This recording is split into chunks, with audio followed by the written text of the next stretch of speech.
We are getting some breaking news related to the fire tragedy that took place in the national capital, which has resulted in the death of 7 infants. In fact, Delhi Fire Department has said that the report, in fact, has revealed several lapses. The Delhi Police report finds license of the NOC for the fire, in fact, had expired on 31st March. Only 5 beds were allowed, but 12 infants were admitted. Unqualified doctors were in fact inducted for newborn babies. No fire extinguishers were installed at the hospital. There was no emergency exit in the hospital as well. The daycare newborn child hospital has 4 branches. Short circuit is probably the cause of the fire. 2 accused, including the owner, have been arrested as far as this case is concerned.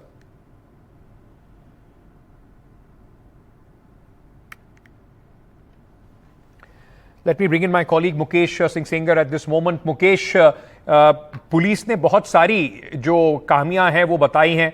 इनके पास certificate नहीं था, साथ ही साथ fire extinguisher नहीं थे, कोई emergency exit नहीं था. क्या कार्रवाई की जाएगी इस डॉक्टर के ऊपर? किन किन धाराओं में केस रजिस्टर किया गया है?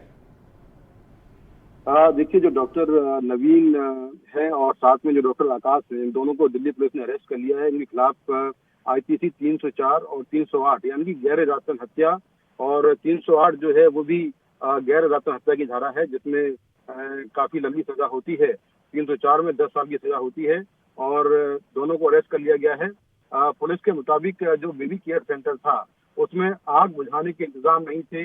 अंदर आने का और बाहर जाने का सही रास्ता नहीं था. कोई इमरजेंसी एग्जिट नहीं था. और जो लोग वहां पर जो डॉक्टर ड्यूटी कर रहे थे वो क्वालिफाइड डॉक्टर नहीं थे, BAMS डॉक्टर थे वो.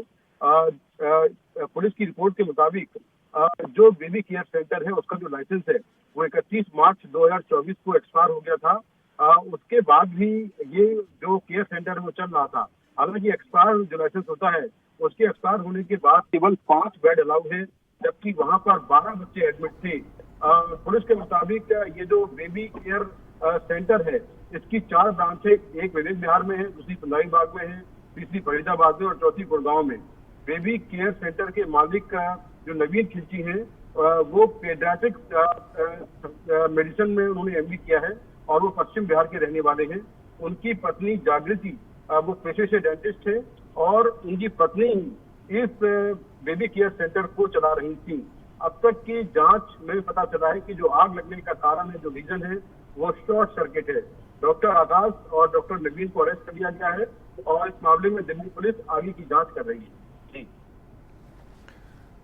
मुकेश, बहुत बहुत शुक्रिया हमारे साथ जुड़ने के लिए. That was my colleague Mukesh Singh Sengar, in fact reporting on this fire tragedy from the national capital. Moving on to Gujarat now, where in fact, all right, but what we'll do at this moment, ladies and gentlemen, let's just play out a report for you from the national capital on this fire, which has resulted in the death of 7 infants. Now, imagine what will be the condition of their parents. Take a look. Heart-wrenching sights of grieving parents and family members searching for their little ones.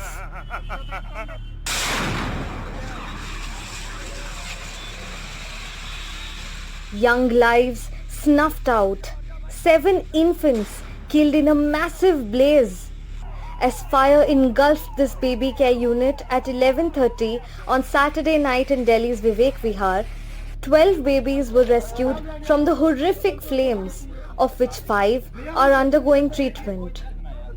जब हमें पता लगा कि बच्चे कितने अंदर, कहते 12, मैंने कहा निकालेंगे कैसे, कहते जी कोई रास्ता नहीं है.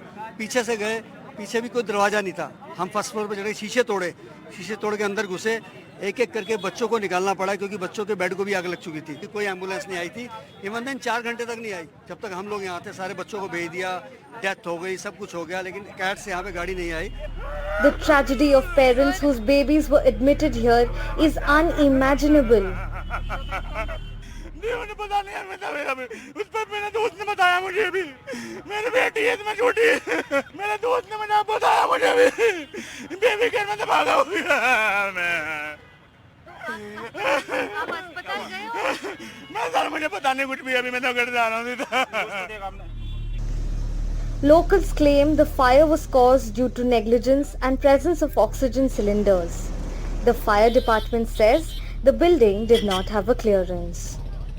आग इसलिए बढ़ गई कि वहाँ पे ये बताया गया है कि वहाँ पे कुछ ऑक्सीजन के शायद सिलेंडर थे और सिलेंडर थे, उनमें ब्लास्ट हो गया। इसी वजह से आग केयर सेंटर में ना रह के, बेबी केयर सेंटर में ना रह के बगल वाले घर पे भी चली गई थी और इसीलिए फायर का इतना फास्ट स्प्रेड हुआ।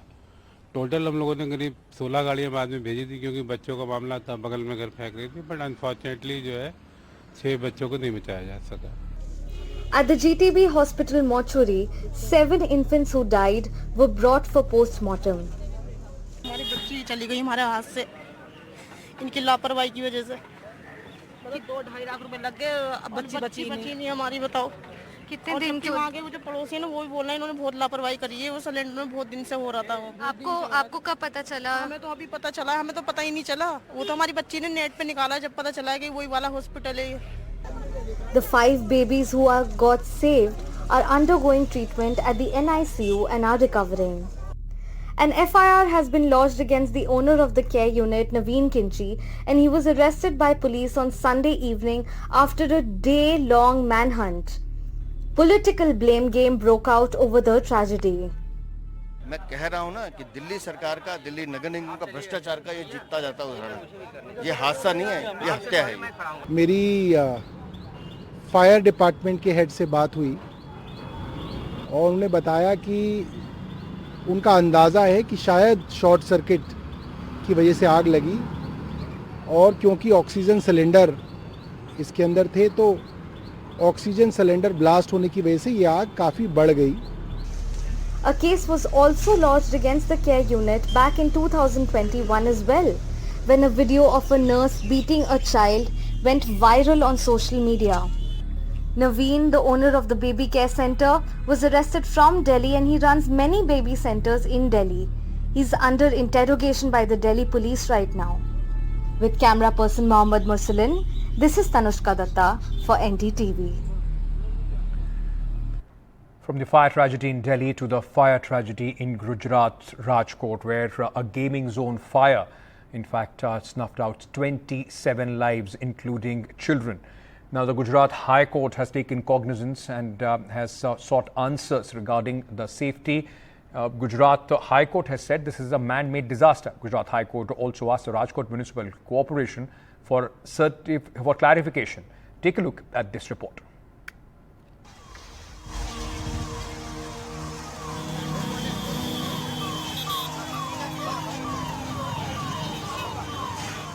Massive fire tragedy at Rajkot gaming zone that left 28 dead, including a child and women. The police have registered a case against 6 people, of which 2 have been arrested, including the owner of the TRP game zone, Yuvraj Hari Singh Solanki and Nitin Jain. 4 others are absconding. 6 आरोपियों के ऊपर गुनाह दाखिल किया गया है। उसमें से 2 आरोपियों को अभी पुलिस ने अरेस्ट किया हुआ है। बाकी 4 आरोपियों के लिए स्पेशल क्राइम ब्रांच की टीम काम करी रही है कि बाकी आरोपियों को जितनी जल्दी से जल्दी हम पकड़ सकें। NDTV investigation has revealed major lapses in the safety protocols. The arena that was packed due to the weekend rush did not have a fire safety clearance.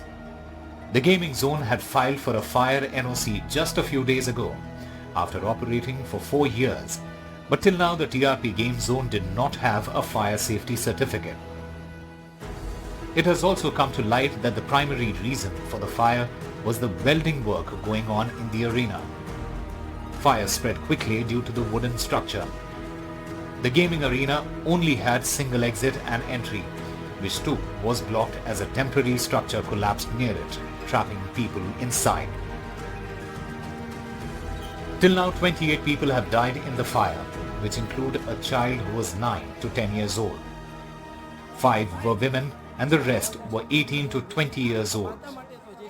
3 people have not been identified yet, while many people are trying to find their relatives and are knocking the doors of different hospitals and police stations of Rajkot.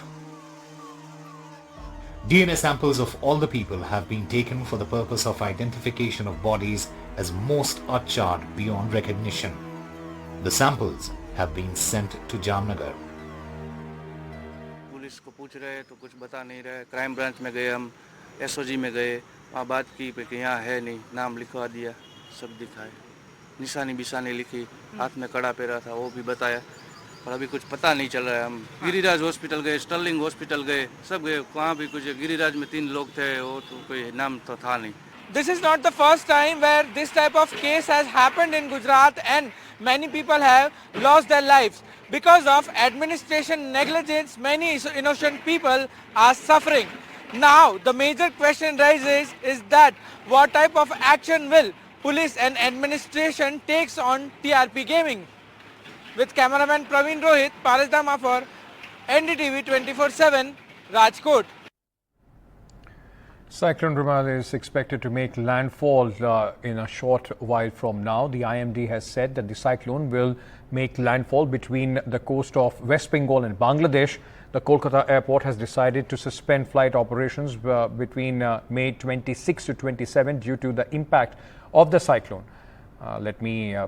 In fact, what we'll try and do, we'll go across to my colleague Saurabh Gupta, who is at this moment, he will be joining us from the place where the landfall of the cyclone is going to take place. He's been reporting on it since morning. Remember, the Indian Navy has also moved a lot of assets. They are on standby in case there is some sort of an emergency.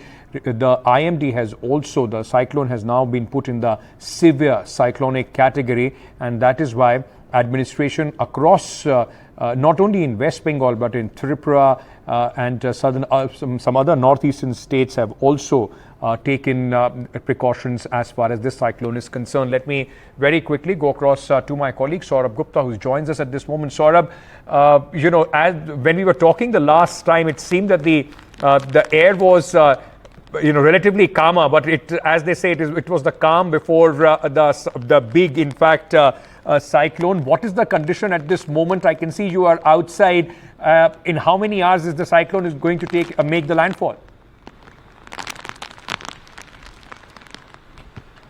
Well, the winds have definitely got stronger. Landfall expected around midnight, a little before midnight perhaps. And of course, right now it's raining quite heavily, and also strong wind gusts that are coming in. And of course, I'll show you these pictures. These are of course pictures from Bokhali, where perhaps this tree will establish the kind of wind gusts that we are seeing. In fact, where I am standing, also quite difficult to actually, I can feel the wind gust on my face. So it's quite strong now and getting stronger by the hour as we speak. So this is of course clearly something that we are seeing at this point. And this is of course the situation in Bokhali, where we sent a report a while ago from the beach also, where we saw people trying to keep their things. There's no power here. Power has been cut because just in case there are power lines and things snap, there is of course the chance of electrocution. So people really have been pushed the power supply has been cut to keep people safe. And very few, there's no one on the streets. It's only just a few media personnel and emergency vehicles that are moving around. And also, winds of 110 to 120 kilometers per hour are expected, with wind gusts of 135 kilometers per hour. The army is on standby, the navy is on standby, the Coast Guard has also advised, help. There's a centralized control room set up in Kolkata, with electricity officials, with disaster management officials, with municipality officials, fire brigade. So all the agencies that need to be on standby are on standby as Cyclone Rumal makes landfall. Fishermen of course are not out at sea, but rail connectivity to these areas where the cyclone is likely to have impact has been halted. Kolkata airport has suspended flight operations. Kolkata port has suspended barge operations and container operations, and including port operations. Also ferry services discontinued. All of this because very strong winds are expected. And now as I'm speaking, I can feel the wind pick up, and it's getting worse because there is going to be winds that are of much higher speed as the evening progresses, as Cyclone Rumal makes landfall between Sagar Islands and Khopara in Bangladesh, and the Sundarbans area is most likely to be worst affected as wind speeds pick up. Right, Saurabh, thank you, in fact, for joining us with all those details. Saurabh, stay safe, and we are hoping to see more of the reports that Saurabh would be bringing us once the cyclone makes the landfall. Thank you so much for joining us. All right, moving on now, ladies and gentlemen, it's the last phase of elections for the Lok Sabha 2024, and at this moment, in the last phase, all eyes are focused on Punjab. 13 seats of Punjab, all going to poll in just one phase. That will be on June 1st. And ahead of that, BJP, Congress and the Aam Aadmi Party, big guns, are booming in Punjab, making sure that they reach out to the voters. It was Home Minister Amit Shah who led the charge for the BJP in Ludhiana, where the Congress turncoat, in fact, is fighting. Mr. Bittu is fighting on the BJP ticket. Meanwhile, Congress General Secretary Priyanka Gandhi is campaigning in Chandigarh. Arvind Kejriwal, the Chief Minister of Delhi, where the Aam Aadmi Party, remember, is in power in the state of Punjab, also held a roadshow in Hoshiarpur. The Congress and the Aam Aadmi Party don't have an alliance in Punjab, though they were in alliance in the national capital. The Congress has sent its star campaigner as they hope to secure as many seats at least as they did last time. Congress won 8 seats in 2019. मैं आज आप party और कांग्रेस के नेताओं को पूछना आया हूं, भैया दिल्ली में आपका समाधान है, आपका दिल्ली में समाधान है, हरियाणा में समाधान है, गुजरात में समाधान है, तो पंजाब में क्यों नूरा कुश्ती कर रहे हो, काहे क्यों कर रहे हो? महिलाओं की सशक्तिकरण की बात करते हैं बहनों, जब जब महिला पर अत्याचार होता है मोदी जी चुप रहते हैं, मुंह फेर लेते हैं अपना, या फिर जिसने अत्याचार किया है उसकी रक्षा करते हैं। हाथरस में ऐसा हुआ, उन्नाव में ऐसा हुआ, मणिपुर में ऐसा हुआ, कर्नाटक में तो मंच पे आ गए, जिसने अत्याचार किया था 200 महिलाओं के साथ, उनके साथ मंच पे आ गए और कहा कि इनके लिए वोट दोगे तो मोदी को वोट मिलेगा। Short break at this moment. News and updates on the other side. Stay tuned.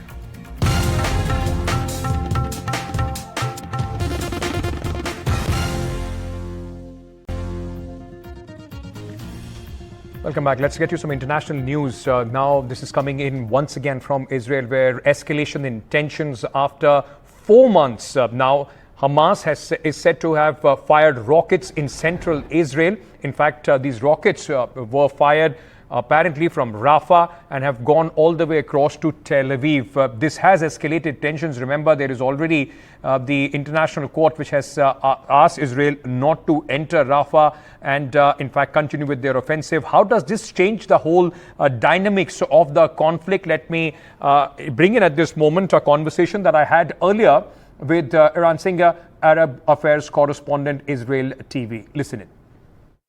Let me, at this moment, in fact, for a live report, go across to Eran Singer. He's Arab Affairs correspondent, Israel TV in Haifa, Israel, located in Haifa, Israel. Thank you so much for joining us at this moment, Eran. I just want to understand from you, at this moment, what is the situation? 8 rockets were fired. Has there been any damage or casualties because of these rockets? Hello. According to the latest reports, there was one report of light injuries northern to Tel Aviv in the city of Herzliya. But I must add that according to military sources, the latest launch of missiles from the city of Rafah in the Gaza Strip was something that the Israeli authorities were concerned about and had initial information or military information regarding to this launch. They are saying that the Hamas organization, and especially the missiles units, are doing are doing the best they can in order to use all the missiles they have in the Rafah area before the IDF is approaching this area. And as you probably know, the Israeli army, the IDF, is now launching or has launched a new military operation in the city of Rafah. Right. And it seems that they are under pressure, and this is why they were launching these rockets to the city of Tel Aviv, on the city of Tel Aviv. Right. This also comes at a very crucial time, when the International Court of Justice, in fact, has the ICC has gone ahead and has asked Israel not to launch a ground offensive as far as Rafah is concerned. How do you see this attack vis-a-vis what is happening as far as the International Court is concerned, and the response from Israel?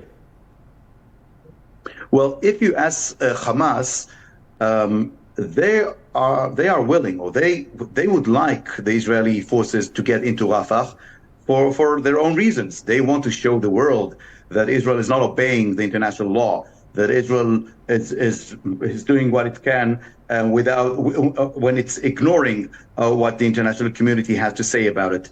But I think that the fact that for the first time in 4 months, new missiles were launched towards the center of Israel, towards the main business center of Israel, to the Tel Aviv area.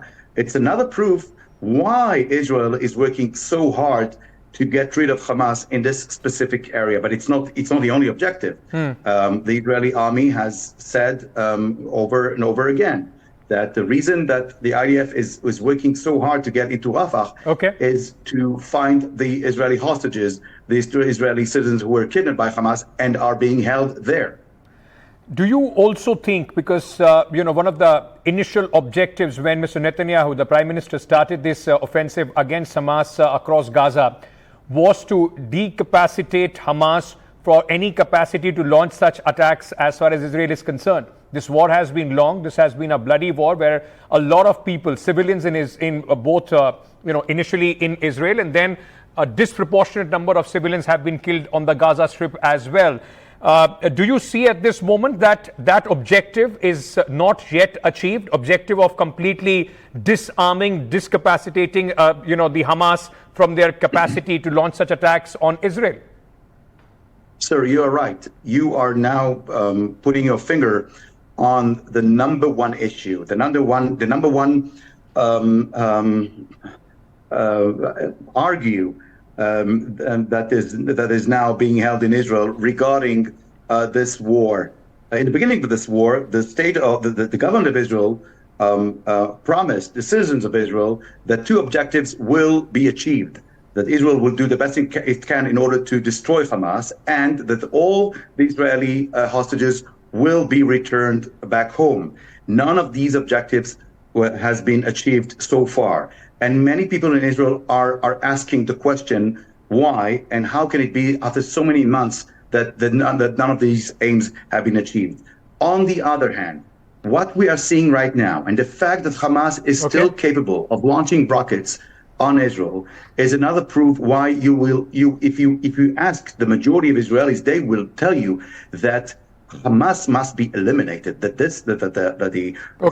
forces of Hamas, the military capabilities of Hamas, must be destroyed. And you are right. Israel has not achieved it so far, and this is why people are now starting to question what's going to be from now on. Is it going to change? And unfortunately, we're not seeing any change in the near future. Right. Thank you so much, Aaron Singh, for joining us and giving us a perspective from Israel about what is happening at this moment with this new launch of rocket attacks. Remember, as I've been saying, thousands of civilians have died in this war initially in Israel when this attack happened from Hamas on October 7th, and then a disproportionate number of Gazan civilians have died, and they continue to suffer as this offensive continues.